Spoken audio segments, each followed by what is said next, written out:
first and foremost. The United States would thus have achieved one of its long-term strategic objectives to prevent cooperation between Germany and Russia forever. And this is confirmed in the book The Grand Chessboard that was published in 1997 by the U.S. imperial strategist Zbigniew Brzezinski. He was the national security advisor under U.S. President Jimmy Carter. He was the architect of the U.S. proxy war in Afghanistan, the proxy war against Moscow, against the Soviet Union. And he wrote in his book that the United States may have to determine how to cope with regional coalitions that seek to push it out of Eurasia, thereby threatening the United States' status as a global power.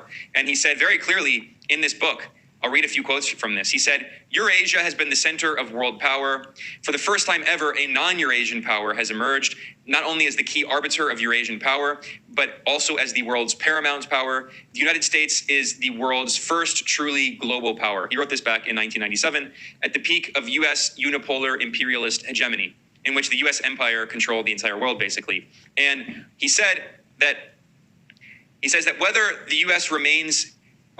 prevents the emergence of a dominant and antagonistic Eurasian power remains central to the United States' capacity to exercise global primacy. U.S.-American foreign policy must remain concerned with the geopolitical dimension and must employ its influence in Eurasia in a manner that creates a stable continental equilibrium with the United States as the political arbiter. Eurasia is thus the chessboard on which the struggle for global primacy continues to be played. And in this book, in 1997, Brzezinski said that the biggest threats to U.S. imperialist hegemony over Eurasia were, one, the creation of what he called an anti-hegemonic coalition led by China, Russia, and Iran. That's exactly what has happened in the emergence of this new multipolar world with this alliance between China, Russia, and Iran. But in this book, The Grand Chessboard in 1997, he also warned another threat to U.S. imperialist hegemony would be what he referred to as a Russo-German alliance. That is an alliance between Moscow and Berlin. And that is exactly what the United States has been trying to prevent in order to maintain its imperial control over Eurasia and therefore in order to maintain its unipolar imperialist control over the global economy. It is to prevent Germany and Russia from economically and politically integrating, and by extension, preventing Germany from economically and politically integrating with China as the world's largest economy, according to purchasing power parity. Germany is a major industrial superpower, one of the world's largest exporters with a massive current account surplus.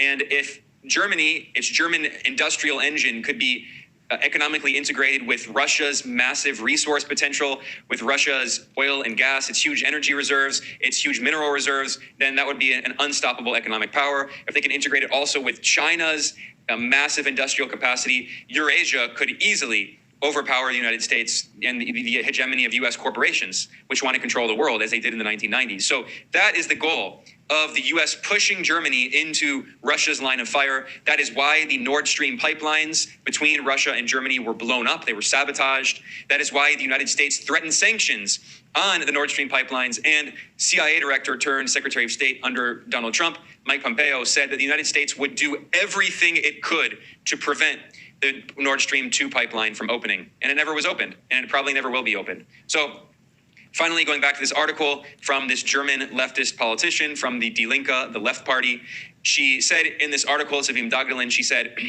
in the context of the U.S. policy of confrontation with the Eurasian bloc, Germany and Japan are to become frontline states with limited sovereignty for the United States.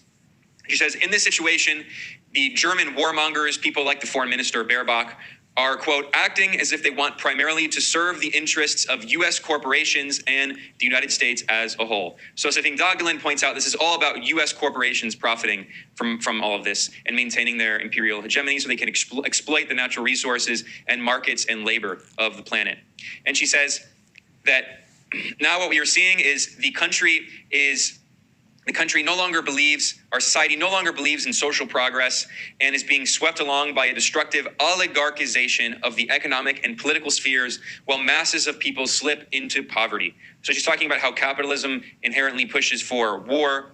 And she says, anyone who is really interested in defending democracy in Germany cannot leave the stage to the mouthpieces of a bored bourgeoisie just because they are afraid to be derided as stooges of the enemy. That is what happened in the First World War, and it must not happen again. We must do all we can to put a spanner in the works for Germany's warmongers.